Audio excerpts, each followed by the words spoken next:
This guy was as cold and calculated as they come. Maybe we weren't going to get it solved. It was like the epitome of innocence that had been preyed upon. This is a case that has no evidence. We didn't have DNA. We didn't have fingerprints.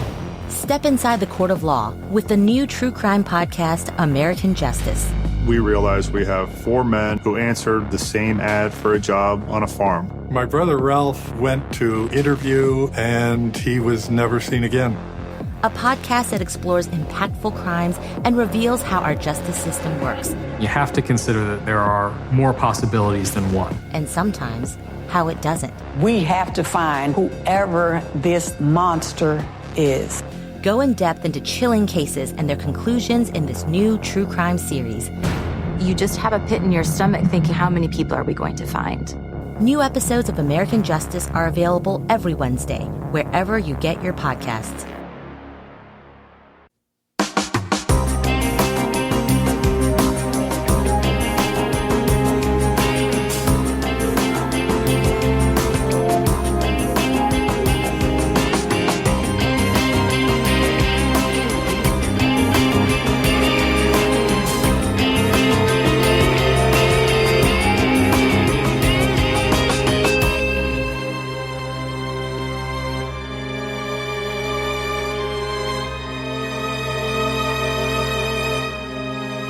Hello, everyone, and welcome to episode 383 of the True Crime All the Time Unsolved podcast. I'm Mike Ferguson, and with me, as always, is my partner in true crime, Mike Gibson. Gibby, how are you? Hey, I'm doing good. How about yourself? I'm having a really, really good week. That's good. You look like you're having a really, really good week. Well, I appreciate that. Thank you. Let's go ahead and give our Patreon shout-outs. We had Abby Walker. What's up, Abby? Victoria S. Hey, there's Victoria. Lydia. Well, appreciate that, Lydia. P. Wilder. What up, Wilder? Grandma Gigi. Let me some Gigi. Ala Khatib. Hey, Khatib. Deborah Churchward. What's up, Churchward? Michelle Pence. Hey, Pence. Deanna Winland. Well, appreciate that, Deanna. Devin Brown. Well, what's up, Brown? Don MacArthur Self. Self. Mm-hmm. Well, it's just me saying it. Self. Bart and Stephanie Smith. What's up, Smith? And last but not least, Deb Miller. There's Deb. And then if we go back into the vault, this week we selected Tia Javelana. Hey, thanks, TJ. Yeah, appreciate the new support, the continued support. We also had what I believe is the biggest PayPal donation we've ever received, and that came from Jill Peterson. Well, thank you so much, Jill. Yeah, thanks a lot, Jill. Appreciate it. So, Gibbs, we put out a new Patreon episode Saturday night. It's on the murder of Miranda Fenner. And this is a very interesting case that took almost 20 years to solve. And it's really the way that they solved it and who the killer turned out to be that kind of grabs you. It's a good listen. Jump over there. Yeah. If you're a Patreon member now, make sure you listen. If you're not, it's a great time to sign up. We also have a brand new episode on True Crime All the Time, where we're talking about Freddie Owens. He was convicted of murdering a convenience store clerk in 1997. And at the time that we're taping this, he was just executed last week. Yeah, really recent. So it's a timely story, but there's a lot that goes into it because there are some people who believe the state of South Carolina executed an innocent man. Many others believe he actually did do it. But he was the first inmate executed in the state of South Carolina in 13 years. Yeah, it was a good case. All right, buddy, are you ready to get into this episode of True Crime All the Time Unsolved? I am ready. We're talking about Keneka Jenkins. 19-year-old Keneka Jenkins attended a party at a hotel in Rosemont, Illinois in September 2017. Hours later, she went missing inside the hotel. She was found dead in a freezer in an unused kitchen. Her death was ultimately declared an accident, but her family considers the circumstances surrounding her death suspicious. And we have done a number of unsolved that kind of revolve around this theme. You have someone who ends up dead under what you'd have to classify as very suspicious circumstances. A lot of times, law enforcement and the family don't agree on what they believe happened to this person. Yeah. And that's what we have here. Well, I think as a family member or friend, sometimes you just don't want to believe either, right? Yeah, there's sometimes when you look at the facts and they don't make sense to you, but I'm sure there are also times where you just don't want to believe that it happened the way that someone else says it did, because in your heart, you believe it was this or it happened this way. Keneka Jenkins was born in Chicago on May 27th, 1998. She was described as a smart and responsible girl who had a good relationship with her mother, Teresa Martin. She acted as her mother's caregiver when she had surgery for breast cancer in 2017. On September 8th, 2017, Keneka told her mother she was going bowling with some friends, and afterwards they were going to a movie. It was a night out. To celebrate Keneka's new job at a local nursing home, she borrowed her mother's vehicle and left home around 11 p.m. It was the last time Teresa saw her daughter alive. Keneka did not go bowling like she said she was going to. Instead, she and 3 friends went to a party in room 926 at the Crown Plaza Chicago O'Hare Hotel in Rosemont, Illinois. You ever do that? You ever tell your parents one thing and do something different? Well, if they're listening, no. If they're not listening, yeah, I did that a bunch. I had a feeling. And I know you did it. You do it now without any need to do it. You'll tell me you're going somewhere and I find out you went somewhere completely different and I don't even care where you go. I just got to keep you guessing. Security footage captured the group entering the hotel from a side entrance around 1 a.m. There were at least 30 people in the hotel room, which was meant for 4 occupants. Okay, it's going to be a little crowded. Elbow to elbow? Or elbow to elbow. Yeah, either way. Now, I've been in this situation before. You know, somebody got a hotel room when we were in high school. That was the party spot, right? We couldn't go to somebody's house and do what we wanted. So I guess it was easier back then to rent a hotel room. I think so, yeah. But we would all pile in there and there'd be like 30 or 40 of us in there. Keneka's friends shared live videos on Snapchat and Facebook during the party. The girls seemed unhappy, and it was reported that men continued flirting with them even after they were asked to stop. Well, I'm not surprised there, right? No, I'm not either. And I'm sure that every woman listening is saying to themselves, oh yeah, I've been there, because that's how some men are. Keneka texted her sister at 1:30 a.m. This was the last time anyone would hear from her. The girls decided to leave the party at 3 a.m. But once they got to the lobby, Keneka realized she left her car keys and cell phone in the room. Okay, there's some things that you don't have to go back for. You just say, forget it. I don't care. Car keys and cell phone, those are must-haves. Yeah, those are, I got to go get them. Sources differ, but Keneka's friends either left her alone in the hotel lobby or left her alone in the 9th floor hallway. Her friends were gone for 10 to 20 minutes. When they returned to the spot where they left Keneka, she was gone. They searched the hotel but couldn't find her. Around 4:30 a.m., her friends called Teresa Martin to let her know that they couldn't find her daughter. They lost track of her and left the hotel because they couldn't find her. They were in Teresa's vehicle and had Keneka's phone with them. The friends asked Keneka's mother if she had come home without them, but she hadn't. They said that Keneka went downstairs with 4 people and they left her alone to get her phone from her room. Teresa wasn't sure if they were telling the truth. She thought their story didn't sound right. And I could understand why Teresa would be having doubts. Number one, she has to be freaking out. You know, she gets a phone call at 4:30 in the morning from her daughter's friend saying they don't know where she is. But they're driving Teresa's car and they have Keneka's cell phone. Teresa could tell they'd been drinking and were potentially under the influence of other substances. She asked if Keneka had been drinking, and the girls said she had 1 drink. And if you watch any show, police show, where people are pulled over The police always ask them, how much have you had to drink tonight? And almost everyone has the same answer. 1 drink. 1 drink. And a lot of times they'll say, and it was 3 hours ago. Yeah. But they're obviously hammered because they've been sitting in a running car in the middle of the road for the last 20 minutes. So I don't know how truthful this statement was. You could understand why maybe friends would try to cover for her.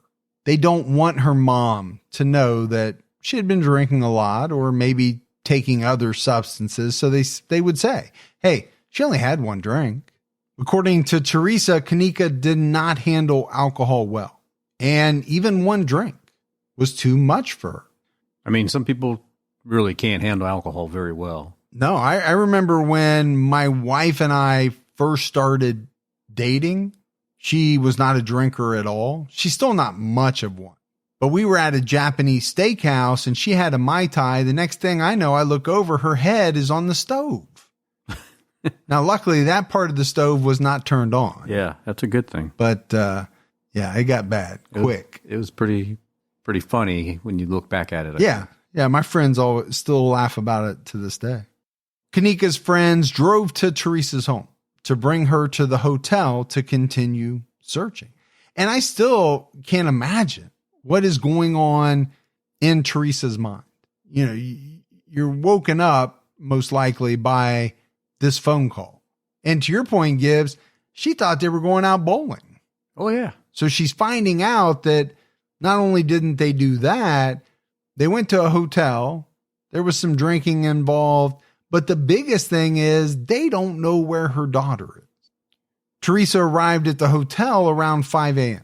She asked the front desk staff if she could look at security footage or if a security guard could look at it. But she was told they needed to see a missing persons report before they could start reviewing surveillance video. At 7:15 a.m., Teresa called 911 to report her daughter missing after she searched the hotel. She told the police that a guest saw her daughter with friends that night. Teresa said, I'm a parent and I've been young before. They sound like they could have been drinking, but told me she only had 1 drink. She also said, I pay her phone bill every month. I don't understand why she would leave her phone with her friends and then just disappear. Yeah, I mean, it doesn't make sense. I get it. I also feel like it's very hard to search a hotel. I mean, you can, walk through the lobby, you can walk through the halls, but you're not going to be able to open up doors and go into rooms.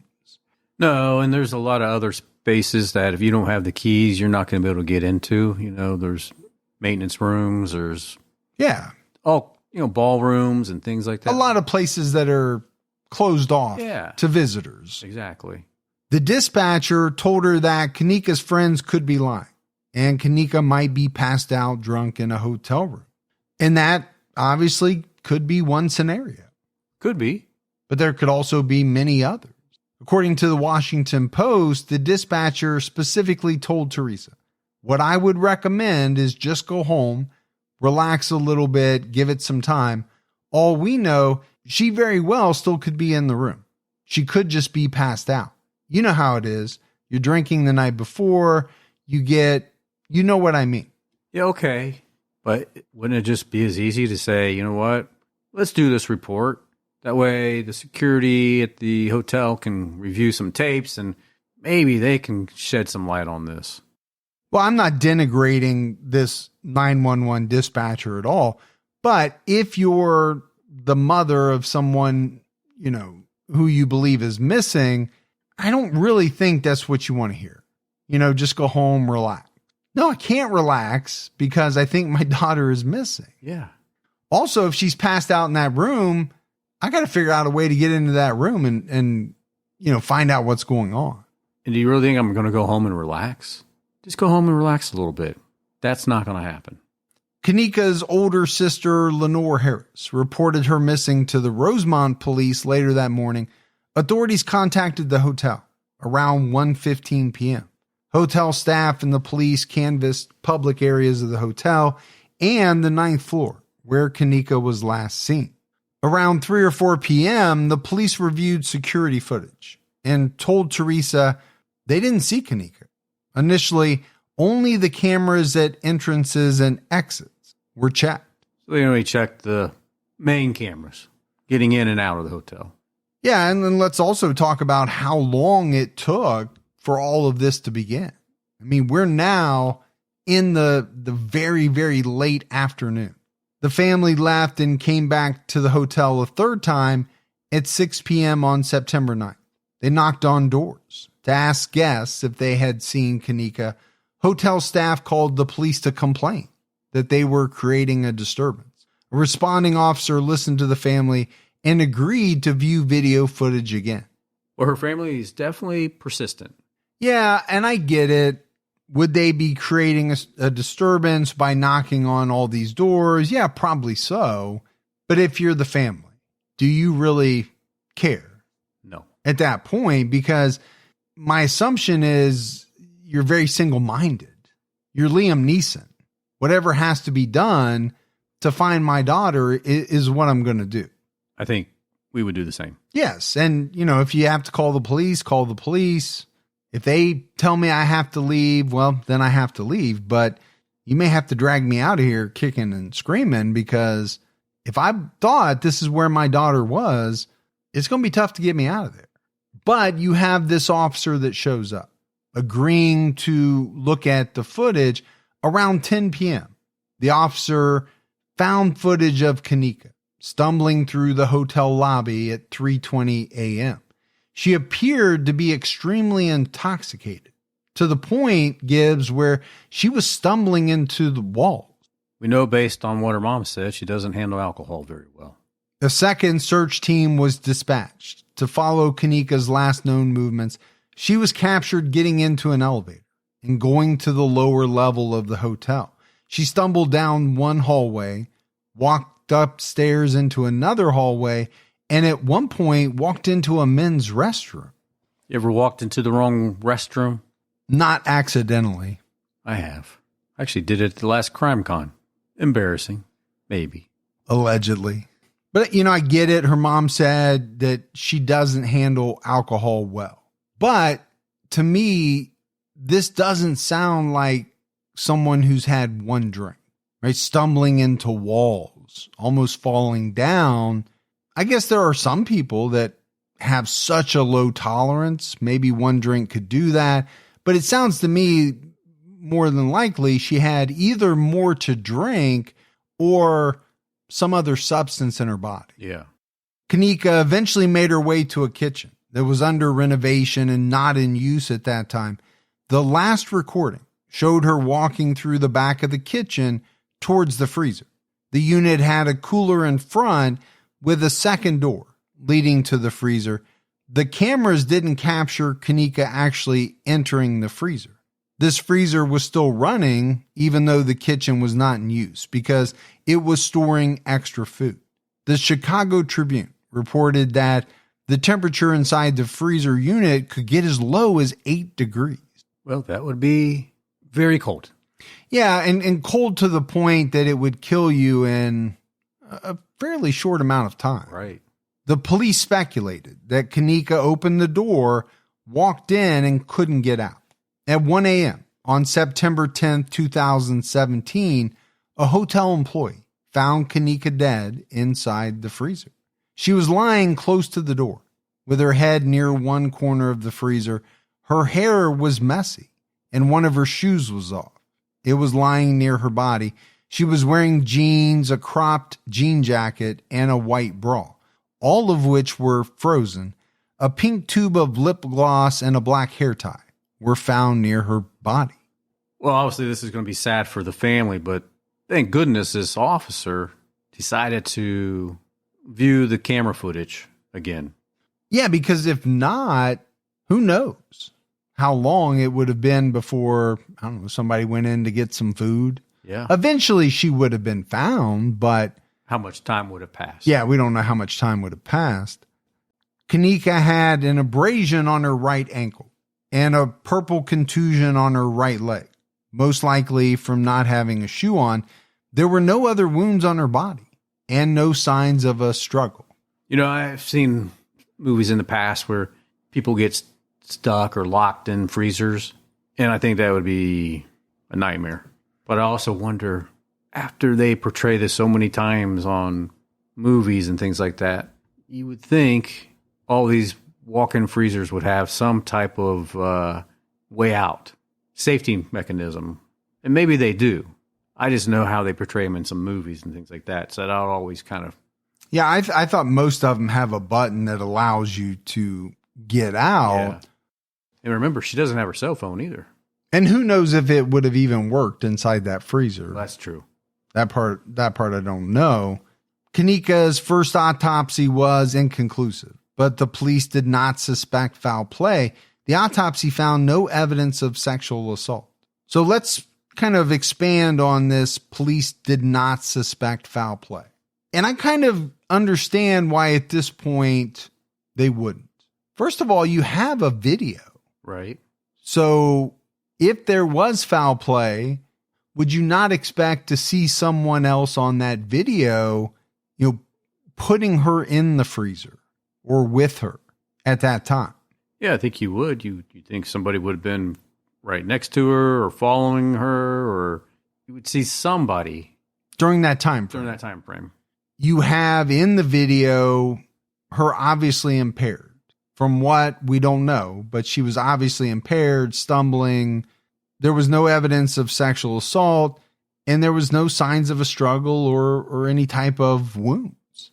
So the theory of her being under the influence, not really knowing what was going on, accidentally walking into this freezer and not being able to get out and dying inside the freezer does kind of make sense. Yeah. With what we have to work with. While the investigation was ongoing, the case made national headlines. There was speculation that Keneka was murdered. According to CBS, the police interviewed 44 people, 30 of whom were in the hotel room during the party. When speaking to the press, Keneka's sister Lenore pointed out that the industrial freezer doors are heavy, and if Keneka was as drunk as she appeared to be in the security footage, she most likely would not have had the strength to open those doors. To get inside it and to get out of it. Teresa also noted that Keneka would have realized the doors were not doors to an elevator or entrance once she opened them, adding, per the Chicago Tribune, those were double steel doors. She didn't just pop them open. Well, when you're intoxicated, I don't know what you would think. Well, I don't either. I understand what the family is saying. Teresa said about the police, if they had taken me seriously and checked right away, they could have found my daughter much sooner and she might have been alive. Oh, I believe that. That's a possibility, right? A lot of time passed from the first time she went down there to try to get the engagement of the security staff versus the time the second officer finally looked at the tape and saw where she was wandering the hallways. That is true, but to my way of thinking, if she went into that freezer at 3:30, 4 o'clock, as the timeline suggests, I think she would have been dead by the time her mom showed up the very first time. I don't disagree with the statement because we don't know exactly when she went in that freezer or was put in that freezer. Yeah.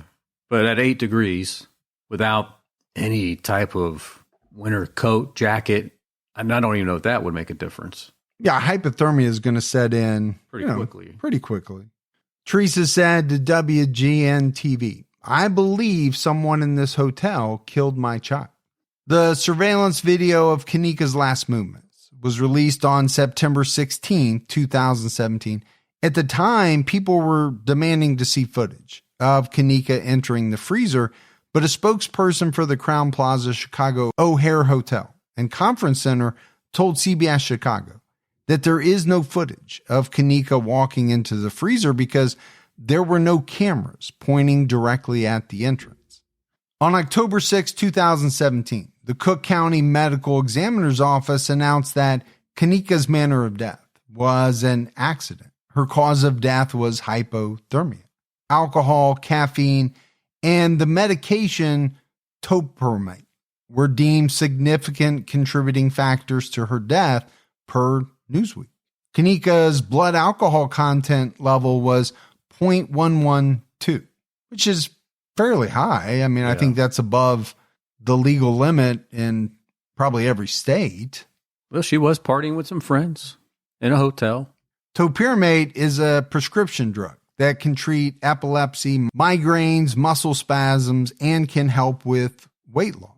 But Teresa Martin said Keneka was not prescribed topiramate, the epilepsy drug found in her system, but the medical examiner's office found that it was within therapeutic range. And what is therapeutic range? I think it means like taken as it would have been prescribed. Like she didn't take a whole bunch of it. So then you wonder, was it hers or did she get it from somebody? Or was it one of those crazy parties where people put drugs in a bowl and you just reached in and took whatever was there? The office wrote, per CBS, alcohol and topiramate are synergistic. When combined, the effect of either or both drugs is enhanced. Both can cause dizziness, impaired memory, impaired concentration, poor coordination, confusion, and impaired judgment. Central nervous system depression or impairment combined with cold exposure can hasten the onset of hypothermia and death. And there are a lot of drugs, right, that say right on the label, do not use with alcohol. Oh, yeah. The office did not determine an exact time of death. The Chicago Tribune reported that Keneka's brain was swollen, but that was not indicative of a specific cause of death. The medical examiner's office also tested to see if date rape drugs were in Keneka's system, but nothing was found. And it doesn't sound like any drugs were found other than this drug used to treat epilepsy. Yeah. The medical examiner's office found no evidence that Keneka was forced to consume alcohol or drugs, and there was no evidence of an altercation or interaction with another person immediately prior to her death. And I understand all of that. There's no evidence of any of that. But that doesn't mean some of that stuff couldn't have happened. Yeah, just because there's no evidence of it doesn't mean it didn't occur. Well, and I would say specifically the evidence of an interaction with another person. According to the report, on September 27th, the medical examiner's office conducted a follow-up investigation. A pathologist and the chief of investigations went to the hotel and they followed Keneka's path. Keneka was seen exiting a lower level elevator at 3:25 a.m. At 3:32 a.m., she was captured moving through the kitchen for the last time. And that's the video surveillance that we've been talking about. You know, it's out there online. You can go look at it, but it really doesn't show you much. Yeah, you just see her kind of stumbling through. The police led the staff through the main kitchen area and up a set of stairs into a second unused kitchen area. They were directed to a large walk-in cooler in the back. No other doors, entrances, or exits were accessible from the back of the kitchen. At the time of inspection, the cooler temperature was 40 degrees and the freezer was 10 degrees. Okay, we said it was 8 degrees at the time that she died. 8, 10 degrees, to me, either one. Not much difference. No, it's not going to take all that long for hypothermia to set in at that temperature without the proper clothing, gear, all of that. The Rosemont police told the medical examiner staff that the light inside the freezer was not on. When Keneka was found, there is a light switch outside the cooler door. The autopsy results were released the same day. The family filed a document claiming that padlocks could have prevented entry to the freezer. True. Well, yeah, the statement is true. Padlocks could have prevented entry to the freezer, but I don't know how many businesses put padlocks on their freezer door. The filing stated that the stoves and ovens had been removed from the unused kitchen, but for an unknown reason, the freezer was still in operation. But I think we already said. Someone stated that the reason was they were using it to store overflow food. Yeah, just a place for additional storage.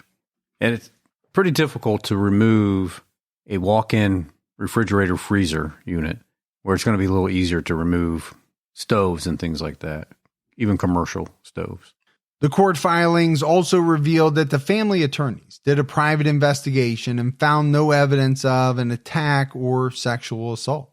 So even the family's own attorneys' private investigation didn't find any evidence of an attack or sexual assault. But again, what does the absence of evidence mean? Does it mean that someone couldn't have attacked Keneka and put her in the freezer? Because I don't think it does. The absence of evidence doesn't mean that. It just means you wouldn't be able to prove it. You can't say it happened. Right. Doesn't mean it didn't happen. You just can't prove that it did. The Rosemont police officially closed the case on October 20th, 2017. Keneka Jenkins' death was ruled an accident. The department issued the following statement. Per Newsweek, the Rosemont Public Safety Department has closed the death investigation of Keneka Jenkins and has classified the incident as an accidental death. There's no evidence that indicates any other conclusion. And I understand that statement completely. There is no evidence that supports any conclusion other than she walked in there herself and this was an accidental death. Well, I'm sure the statement's frustrating for the parents because they've already come out and said that somebody in the hotel killed Keneka. Yeah, I think when you have that mindset, right? I don't want to use the word stuck on, but like when you're kind of dug in to that, then these statements by law enforcement would be very frustrating because they're going against what you believe happened. The department's statement said, while there are many theories, rumors, and much speculation floating around social media regarding the death of Miss Jenkins, none were supported with facts. While all leads and theories were investigated by our department, what we have reported throughout the investigation and again today are the facts. Dozens of reports, witness statements, and photos were released that shed more light on the case. Documents revealed that Teresa Martin twice declined a police request to analyze Keneka's phone. She said she checked the phone herself and found nothing suspicious. So what do you make of that? I believe she thinks that she checked that phone thoroughly and didn't find anything. My thought, though, is what's the harm, of letting the police look at it? They've got some good technology, maybe. They sure do, yeah. That could find something that lay people can't find. And maybe break the case wide open. Yeah, I don't know what harm or why she wouldn't want that done. A detective who inspected the inner freezer said the door was self-closing and latched shut. It could be opened from inside if you pushed a white circular handle to release the latch. This mechanism seemed to be working properly, but the lights in both chambers of the freezer unit were off when Keneka entered. And I think this goes in line with what we talked about, right? Most of these freezers have a button, a way to get out of them. But if you're in the dark, are you able to find it? Probably difficult, especially if you've been drinking. Even more difficult. Maybe not the easiest thing to do. The employee who found Keneka told the police that the hotel was not using the freezer, but it was being leased to a group opening a restaurant. It was announced that the police were looking for 2 Chicago gang members who used a fake credit card to rent the hotel room for the party. Detectives had identified the man and the woman, but they hadn't yet found them. According to Newsweek, these perpetrators are affiliated with a gang on the west side of Chicago, whose operations heavily rely on the use of fraudulent credit cards. According to interviews conducted during the investigation, there were multiple gang members from Vice Lords and other Chicago gangs at the party. All right, so some gang members at this hotel and this party of, 40-some people, 30 in the hotel room. So that adds another element to the case. Yeah, I think it does, especially when, you're talking about the room being rented with a fraudulent credit card, the gang kind of operation revolves around these fraudulent credit cards. Could that have played a part? I don't know, but it's something we have to consider. One gang member who goes by the name Mike told investigators he's a member of the traveling Vice Lords gang. And he stated that there were guys from other gangs too, but they all hang out at parties and there's no issues. Hey, if I was going to be in a gang, I want to be in the traveling gang. Rack up some air miles. Be welcome all over the country. Yeah. You could also go by Mike. And I could go by Mike. An internal investigative report sent 2 weeks after Keneka died showed that investigators wanted to identify a suspect by the nickname of Smacks, who was possibly part of the Goody Mob boys or Vice Lords. The Chicago Tribune reported that the police were seeking a woman named Shaniqua Watkins for theft or unauthorized use of a credit card. So obviously there were some people at this party who, police wanted to talk to. But did they have anything to do with what happened to Keneka, or were they just into some other, criminal activity? The use of these fraudulent credit cards and all this stuff. Yeah, I mean, to be associated with some gangs and, like you said, the credit card issues. But does that mean that they did something to Keneka? No, it doesn't mean that. But I think why it's important, why we have to keep it on the table, I think in any situation where you're around individuals who are doing something illegal, there exists the possibility that you saw or heard something that someone didn't want you to, and therefore you became a target. Yeah. I'm not saying that's what happened. I'm saying the possibility exists. Maybe you turned down and maybe one of these guys hit on you and you turned them down, put them in their place. Maybe you hit on one of the guys and his girlfriend didn't like it and she decided to take care of you. But that's why, there are a number of possibilities in these types of cases. Sure. And I think to dismiss any of them is foolish because you don't have the evidence to say it happened. But again, you don't have the evidence to say it didn't. Definitely some speculation. Yeah, there has been a lot of speculation in this case. Online commenters spread conspiracy theories and even blamed specific people for Keneka's death. According to the released reports, the police tried to track down those people and others who were at the party or knew Keneka. One of the most popular conspiracy theories is that her friends were involved in her death, but there's no evidence to support this theory. Some people online have alleged that they allowed her to be assaulted and killed by someone from the party and then placed in the freezer. But the security footage seems to disprove this, since Keneka entered the kitchen alone. Her friends also helped with the search effort. Well, the help with the search efforts, we've seen in cases where the person that actually murdered someone helped with the search effort. So, yeah, that happens quite a bit. Yeah. But I keep coming back to this camera in the kitchen as one of the big parts of this case. It was also said that the camera is motion activated and that the last time someone was in there before Keneka was August 30th. The camera would have been activated if someone else was in the kitchen immediately before or after Keneka. Keneka's friends told the police they received death threats from people who believed they might have harmed her. One friend even moved out of the city because of harassment. And that's horrible. Yeah, if you have to move away from your city because of fear.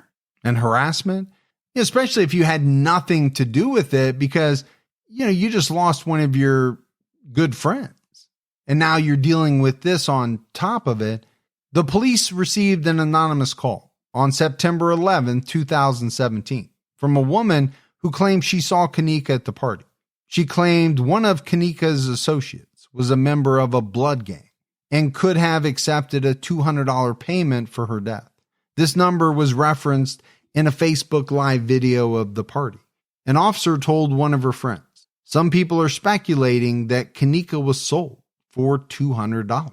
But according to the Chicago Tribune's report, the friend said that the mention of the $200 on a Facebook Live video was related to Keneka's fear of a $200 fine if they used the hotel parking lot without a permit. So if true, it quashes that theory. Yeah, I mean, I think it does. But what sounds more believable? That they're talking about, this concern about getting a $200 fine, or that Keneka's friend sold her for $200? Yeah, I mean, the fine seems more believable. Yeah, absolutely. The officer also noted that some observers thought they heard someone say, "Help me," on the video.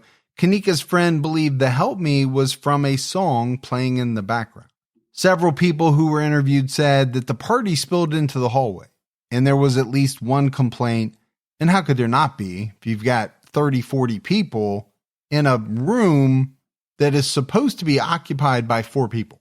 Well, yeah, I've been in some hotels where you hear people running up and down the hallway and, hanging out outside the room, and you just want to try to get some sleep. Meanwhile, you just put your keys in the bowl like you were told to. And exactly, yeah. According to the Chicago Tribune, one woman said Keneka wasn't acting like her usual self and that she seemed sad.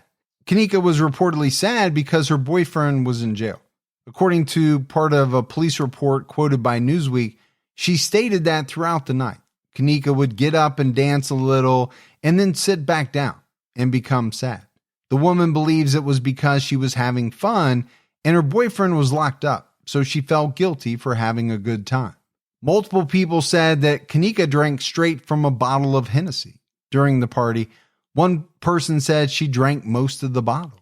A woman named Kenneka Jenkins saw her drinking and asked if her chest burned. Keneka responded, "No, girl, I'm good." So her mom said she could only handle one drink. And barely. And barely at that. But here she's drinking most of the bottle of Hennessy.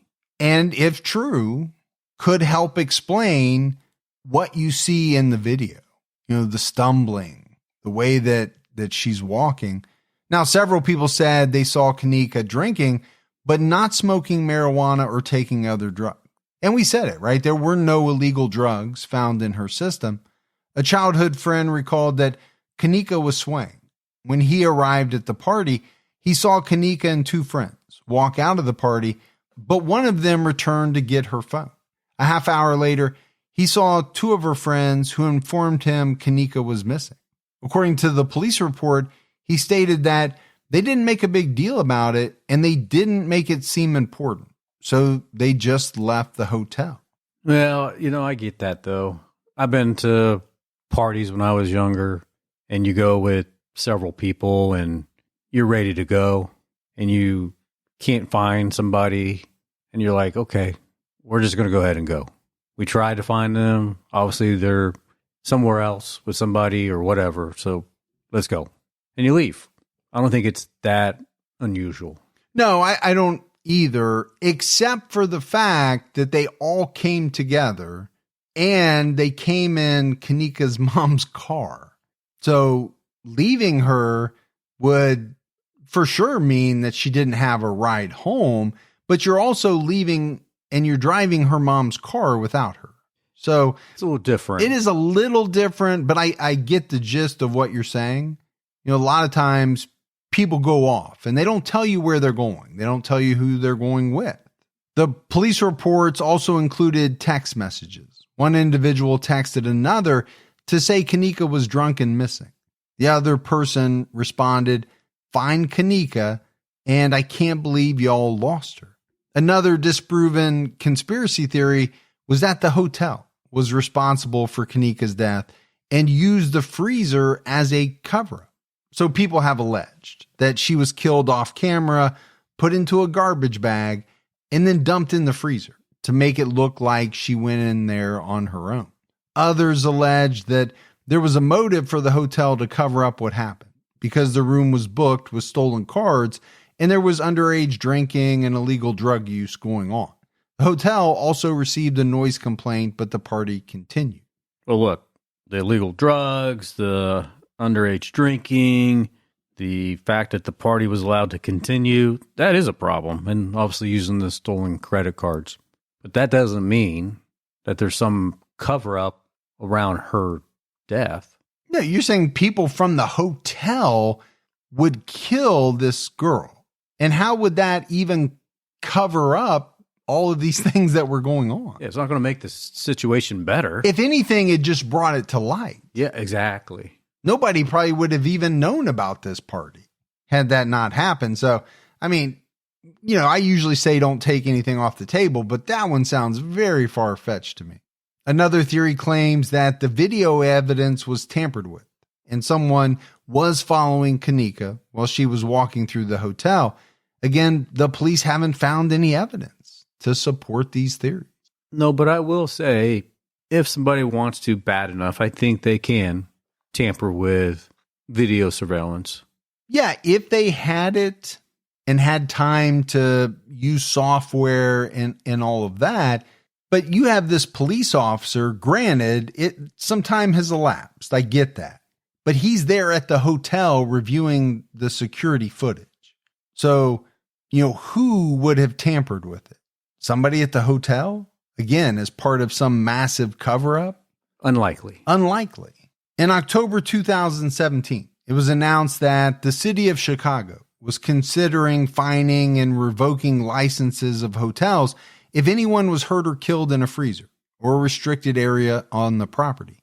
The new measure would force hotels to post signs at restricted areas and install alarms or emergency release mechanisms on doors. Hotels would be fined $1,000 to $2,500 a day for improper signage on restricted areas. And I understand that. Every time we have one of these cases, somebody looks to put controls in place. They're always kind of reactive. Yes. But is it a bad thing? No, I would say no. Just makes me wonder if this was the first time something like this happened, or the way this is worded makes me feel like it wasn't the first time something like this has occurred. In Chicago, I would say probably not. The size of that city, how many people are there. I'm sure something similar has happened before. In December 2018, Keneka's family filed a $50 million lawsuit against the Crowne Plaza Hotel, claiming the hotel was negligent for not properly securing the renovated freezer area and locking it from the public. They also blamed the hotel for not stopping the party, where at least 30 people were in a room meant for 4 occupants, alleging that the staff did nothing about the noise complaint. Staff were negligent for not allowing Teresa Martin or a security officer to view footage, which could have alerted them to Keneka's whereabouts. It's possible Keneka would have survived if she had been helped sooner. These are all the things that they included in their lawsuit. At a December 2018 press conference, family attorney Jeffrey Feiger said someone might have inadvertently locked Keneka inside the freezer.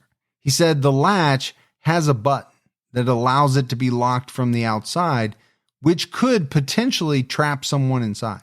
However, his theory was contradicted by video evidence. Additionally, police reports state the freezer door had a handle that allowed it to be opened from the inside. And if that name Jeffrey Feiger sounds familiar, it should. He's a very well-known attorney. Well, you would know all the attorneys because you've had to hire them. Yeah, like I could afford Jeffrey Feiger. Almost 5 years later, in August 2023, the family reached a settlement with the hotel.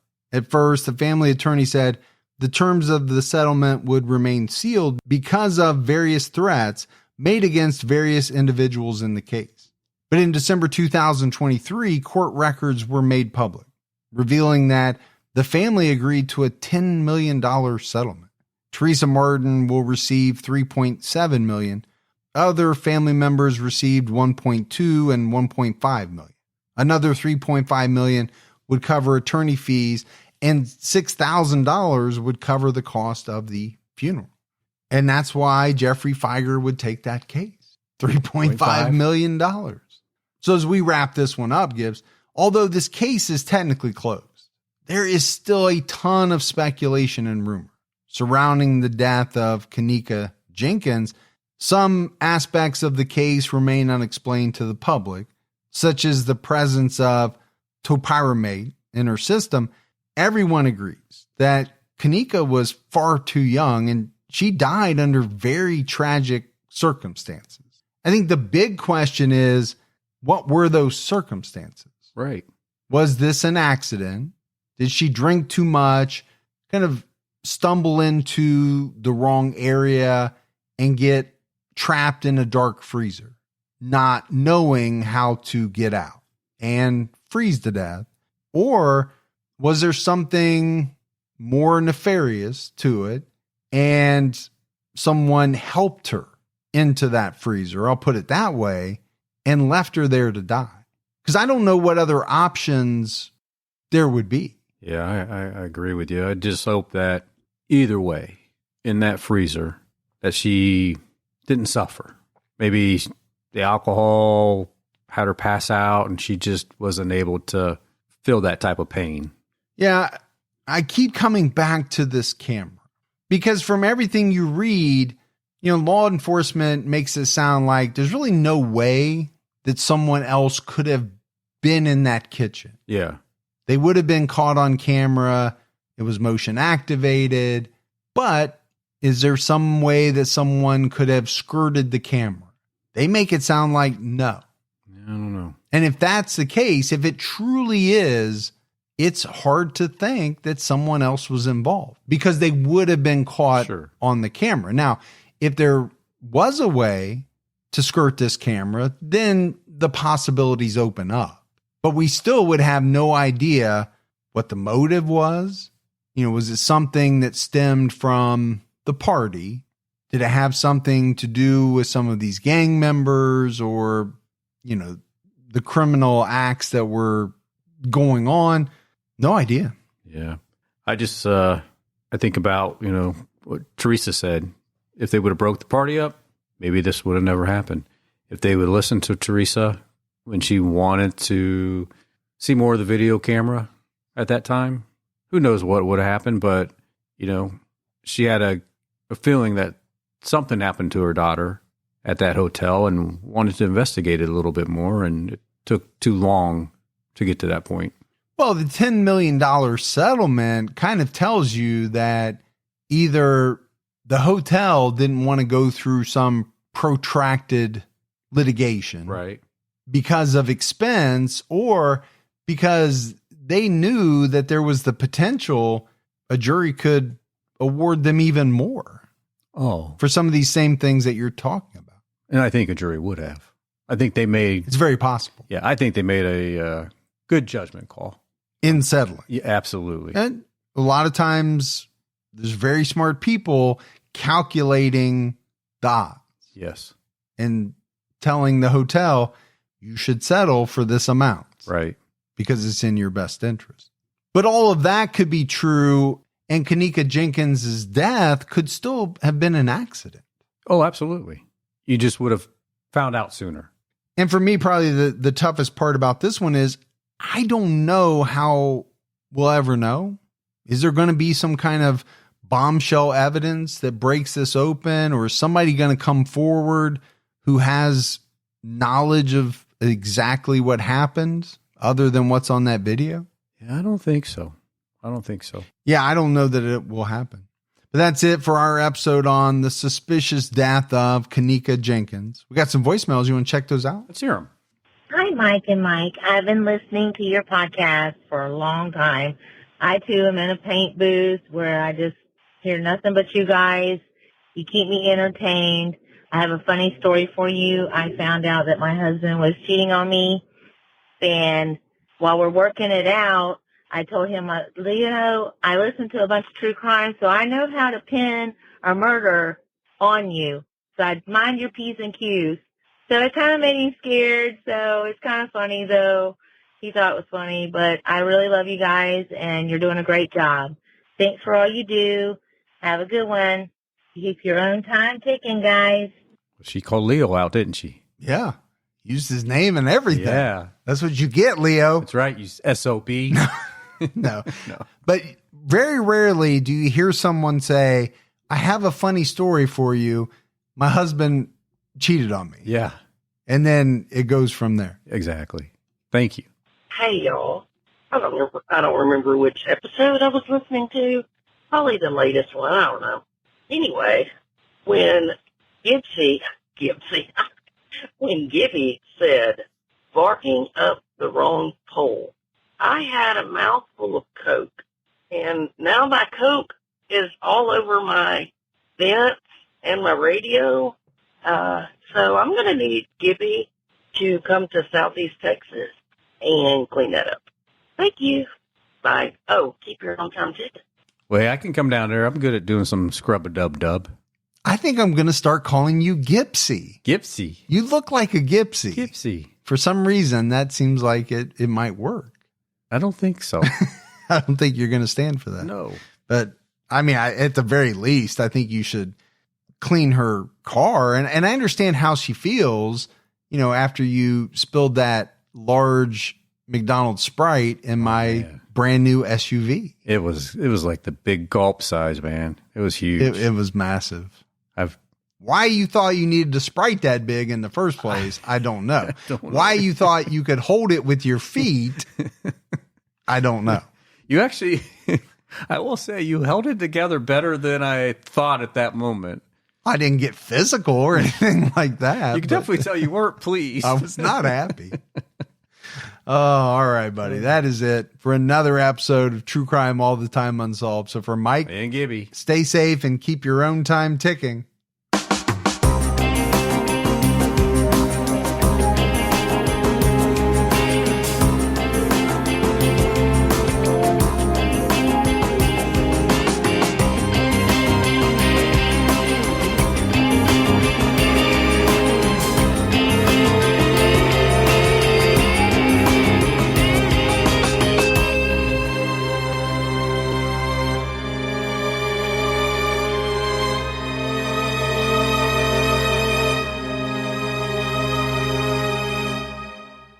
Pluto TV is a place for movie fans, like me. And TV fans, like me. They've got something for everyone, and it's free. I love free, and I love Jersey Shore. For me, it's The Godfather. SpongeBob SquarePants, I am Patrick.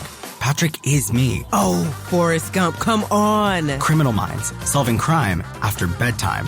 Whatever you love to watch, Pluto TV makes it easy with thousands of free movies and shows. Pluto TV, stream now, pay never.